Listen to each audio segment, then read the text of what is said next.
Shalom jemaat BCS dimanapun kita berada. Mari kita luangkan waktu sejenak untuk merenungkan firman Tuhan pada hari ini. Selamat pagi. Kejadian 6 ayat 5 dan 6. Ketika dilihat Tuhan bahwa kejahatan manusia besar di bumi dan bahwa segala kecenderungan hatinya selalu membuahkan kejahatan semata-mata, maka menyesallah Tuhan bahwa Ia telah menjadikan manusia di bumi, dan hal itu memilukan hatinya. Alkitab mencatat di dalam kisah penciptaan bahwa segala sesuatu yang diciptakan Tuhan itu baik adanya. Dia adalah Tuhan yang baik, yang di dalamnya tidak ada kejahatan. Maka bayangkanlah hati Allah ketika melihat kejahatan. Kejahatan demi kejahatan yang dilakukan oleh manusia yang diciptakannya di dalam kebaikan. Firman Tuhan di sini memakai kata yang menggambarkan emosi Allah yang sangat dalam. Pilu, suatu kedukaan yang sangat dalam. Ada kesedihan, ada rasa sakit di dalamnya. Hati Allah sangat pilu melihat kejahatan manusia. Dan karena kejahatan tidak mungkin dibiarkan di dalam ciptaannya, maka Dia harus membersihkan ciptaan ini dengan memusnahkan orang-orang yang hidup di dalam kejahatan-kejahatan tersebut.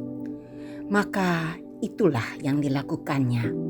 Dia menghabiskan mereka dengan air bah, namun menyisakan sebuah keluarga orang benar, Nuh dan keluarganya, untuk memulai suatu keturunan yang baru.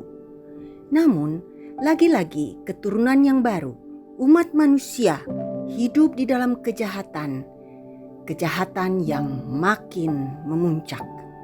Maka pada suatu saat Dia pasti akan bertindak untuk membersihkan bumi ini lagi, yaitu saat kedatangan Yesus yang kedua kali, saat Dia akan datang sebagai hakim untuk memisahkan orang-orang benar dengan orang-orang jahat.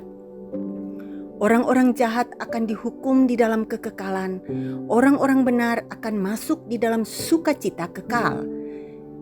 Sebagai orang-orang yang telah dibenarkan oleh darah Kristus, yang telah mati sebagai pengganti kita, menerima hukuman dosa, apakah kita masih bisa hidup di dalam kejahatan? Baiklah, setiap kali kita akan melakukan kejahatan, kita ingat kata-kata ini. Kejahatan manusia memilukan hati Allah.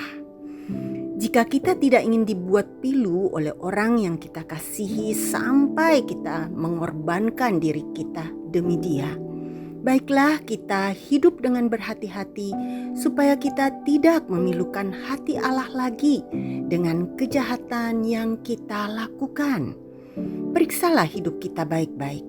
Berhentilah melakukan kejahatan. Karena sekali lagi kejahatan kita memilukan hati Allah. Kita berdoa. Tuhan, ampunilah saya untuk kejahatan-kejahatan yang telah saya buat, yang telah memilukan hati-Mu. Tolonglah saya saat saya berusaha ke depan ini untuk tidak lagi memilukan hati-Mu dengan kejahatan-kejahatan. Dalam nama Yesus, amin. Demikian renungan harian kita pada hari ini. Mari kita terus rindu menjadi murid Kristus bersama keluarga Allah. Tuhan Yesus memberkati.